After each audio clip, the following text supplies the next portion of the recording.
Bismillahirrahmanirrahim. Ada seseorang di kota Madinah dulu teman-teman sekalian. Pada saat dia sudah menginjak umur di atas 40 tahun. Maka dia pun tiba-tiba membuat dirinya seakan-akan gila teman-teman sekalian. Padahal dia seorang pengusaha yang sukses segala macam. Kemudian dia datang ke Masjid Nabawi dan tidak mau pulang ke rumahnya. Setiap kerabatnya datang, dia buat dirinya seakan-akan gila. Padahal sebenarnya tidak gila.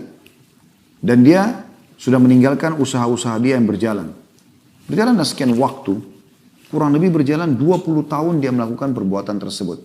Sampai datang seseorang, penuntut ilmu dari wilayah Irak, datang ke kota Madinah, kemudian ingin sholat di Masjid Nabawi, bertemu dengan para ulama dulu di majelis mereka di sana.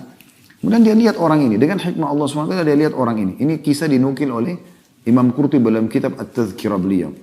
Tentang masalah peringatan kematian dari mati sampai surga dan neraka. Semua dibahas panjang lebar dan itu ada bahasan kita di file playlist YouTube. Insya Allah sudah ada kitab Tadhkirah. Teman-teman sekalian, orang ini kemudian salaman, kenalan dengan orang di masjid. Sampai tiba ke orang ini, lalu orang ini membuat dirinya seakan-akan gila, nggak ngerti apa yang diucapkan gitu kalau ditegur.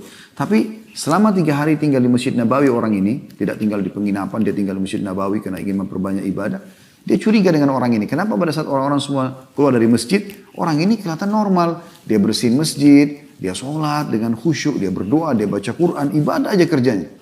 Setelah 3 hari, dia pamit sama sebagian orang yang sudah dikenal di situ, dari para ulama, dari orang-orang yang soleh sholat di situ. Dia datang terakhir ke orang ini, lalu dia mengatakan, saya mau pamit pergi. Dan perlu Anda tahu, saya tahu Anda tidak gila, kata orang ini, yang pendatang ini. Saya tahu Anda tidak gila. Dan saya memperhatikan semua sikap Anda selama 3 hari ini. Termasuk rupanya kalau malam, orang ini sering datang ke Baqi. Di waktu malam orang semua sudah tidur, kuburan di sebelah masjid Nabi SAW, kuburan para sahabat, kemudian dia selalu menangis, mengucapkan salam sambil mengatakan, ya Allah kapan kau waktunya, gitu kan? Ampunilah dosa-dosaku. Dia memohon kepada Allah SWT dengan ini tidak mungkin orang gila. Maka dia mengatakan, Anda bukan orang gila. Dan saya tahu, saya memantau kegiatan Anda selama 3 hari ini. Karena tidak ada orang lain, maka orang itu pun mengatakan, dari mana kau tahu? Dia bilang, saya tahu. Orang gila tidak akan seperti Anda.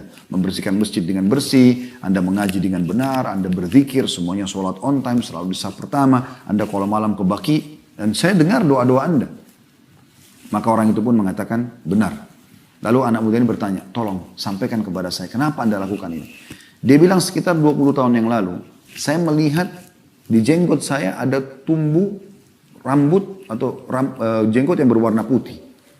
Waktu saya sedang bercermin, maka pada saat itu tiba-tiba saya berpikir, kalau ini adalah peringatan dari Allah Subhanahu wa taala, sampai kapan saya akan sibuk dengan dunia ini? Maka dia pun mengatakan, saya ambil inisiatif agar saya tidak terganggu, toh juga ahli waris saya sudah bisa jalankan usaha-usaha saya ingin fokus ibadah di Masjid Nabawi sampai ajal saya datang. Maka dia bilang, saya pun melakukan perbuatan seperti ini.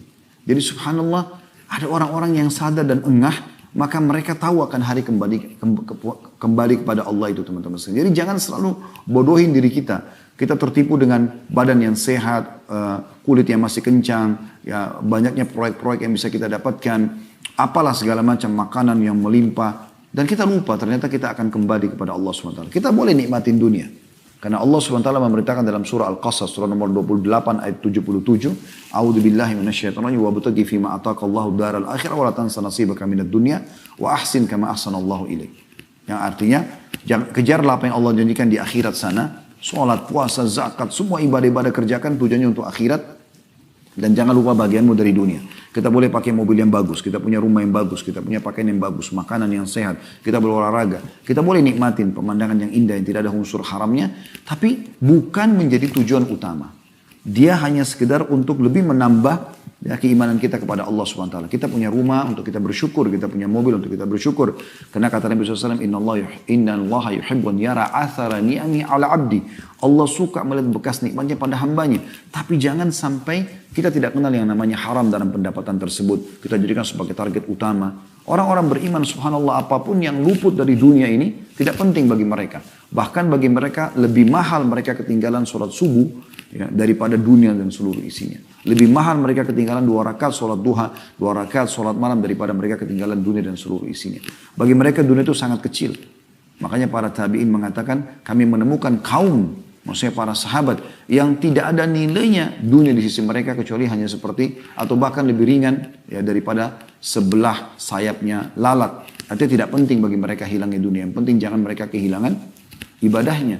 Karena mereka sangat memahami sabda Nabi SAW. Rak'atai fajr khairu minad dunya wa ma fiha. 2 rakaat sunnatul fajr lebih baik daripada dunia dan seluruh isinya. Kurang dari 3 menit kita sholat 2 rakaat. Sebelum sholat subuh, Al-Fatih dengan Al-Kafirun, dengan Al-Fatih dengan Al-Ikhlas di rakaat pertama dan rakaat kedua. Itu lebih baik daripada dunia dan seluruh isinya. Bagi orang beriman justru akhirat adalah target utamanya. Dunia tidak boleh ditinggalkan. Tapi bukan menjadi target utama. Ini perlu difahami teman-teman sekalian.